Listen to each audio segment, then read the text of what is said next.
बच्चों, आज हम लोग एक कहानी पढ़ेंगे जिसका नाम है तालाब। सभी लोग मेरे साथ में बोलेंगे, इस तालाब का नाम छोटा तालाब है।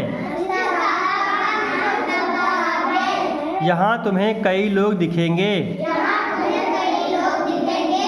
केचुए, सांप, केकड़े, मेढक, कनखजूरे, 2 कछुए और उनके साथ बच्चे। मछलियाँ पता नहीं कितनी होंगी। मच्छर जैसे कई उड़ाकू तुम्हें वहाँ मिलेंगे।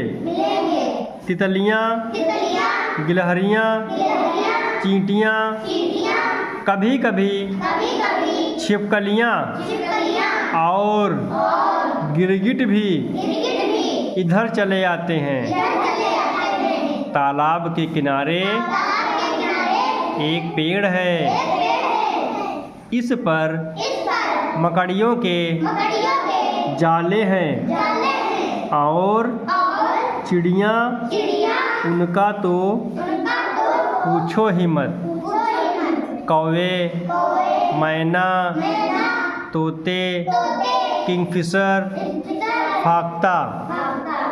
ये कौवा, मैना, तोता जो है क्या है? चिड़िया हैं जो कहाँ बैठती हैं? तालाब के किनारे जो पेड़ लगा है उसके ऊपर बहुत सारी चिड़िया बैठती हैं। यहाँ तो कुछ ही नाम दिए गए हैं, इसके अलावा जैसे कि और कौन चिड़िया होगी?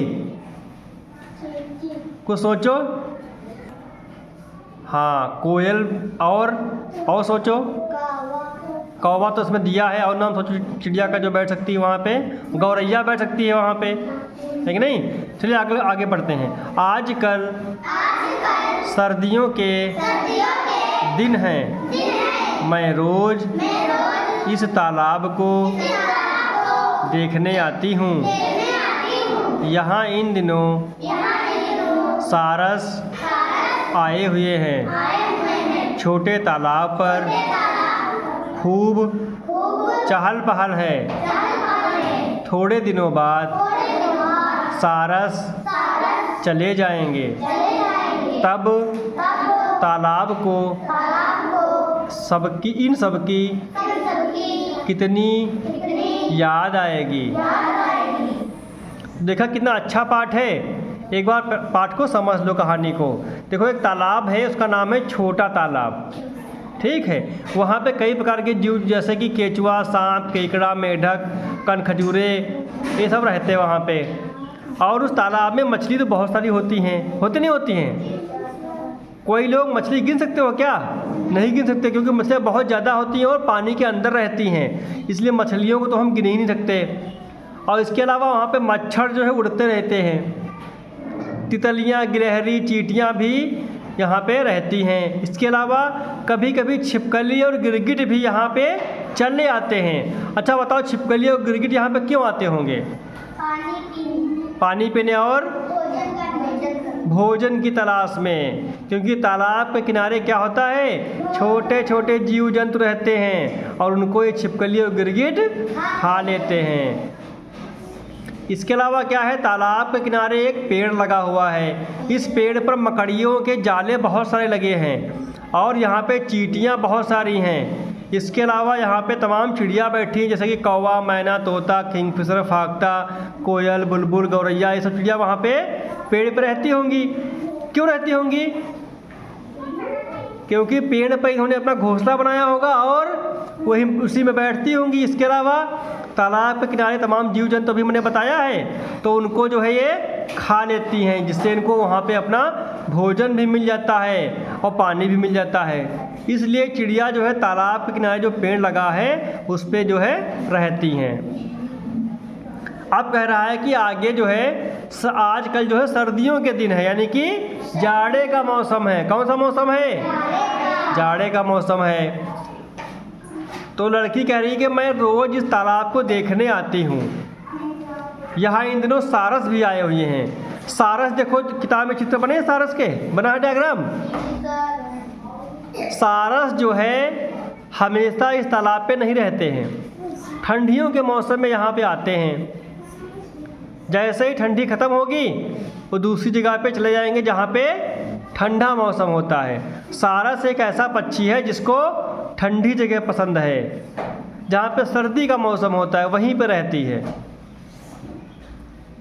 अभी अपने यहाँ ठंडक शुरुआत होने वाली है, तो कहीं कहीं सारस तुमको दिख जाएंगे।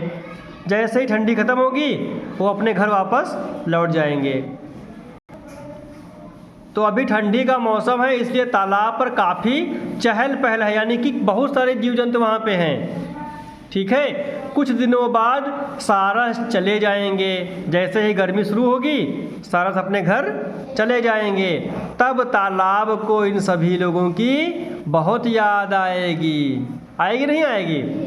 जैसे कि आप लोगों के घर में जो है जब कोई मेहमान आता है, आता नहीं आता है, जैसे आपके मामा आए या मौसी आई, उसके बाद वो 4-5 दिन या 1 हफ्ता रुकते हैं मान लो। फिर जब वो जाते हैं तब तुमको उनकी याद आती नहीं आती है? आती है। तुम कहते हो मौसी मत जाओ, मामा मत जाओ, लेकिन कोई हमेशा तो रुकेगा नहीं आपके यहाँ। मेहमान बन के आया है तो उसको जाना ही पड़ेगा। तो वैसे ही तालाब भी कह रहा है कि जब ये जीव जंतु चले जाएंगे तो मुझे इनकी याद आएगी। आएगी नहीं आएगी? तो बच्चों, जो हमने कहानी अभी आपको बताया पढ़ाया, उसी से संबंधित 2 प्रश्न यहाँ पे हैं, उसका उत्तर आपको बताना है। लिखा है सही या गलत का घेरा लगाइए और कारण भी बताइए। पहला प्रश्न है, ये सारस हमेशा उसी छोटे तालाब के पास रहेंगे। बताओ सही कि गलत है? गलत है। क्यों? क्योंकि सारस जो है ठंडक के मौसम में रहेंगे। जैसे ही गर्मी शुरू होगी वो वापस चले जाएंगे, लौट जाएंगे। अगला प्रश्न है, यह कहानी गर्मियों में लिखी गई है। सही कि गलत? गलत है, क्योंकि इसमें लिखा था ना कि अभी ठंडी का मौसम है, यानी कि ये कहानी कब लिखी गई होगी? ठंडक के मौसम में। तो सभी बच्चों को कहानी समझ में आ गई? अच्छी लगी कहानी? एक बार क्लैपिंग करिए सब लोग, क्लैपिंग करो।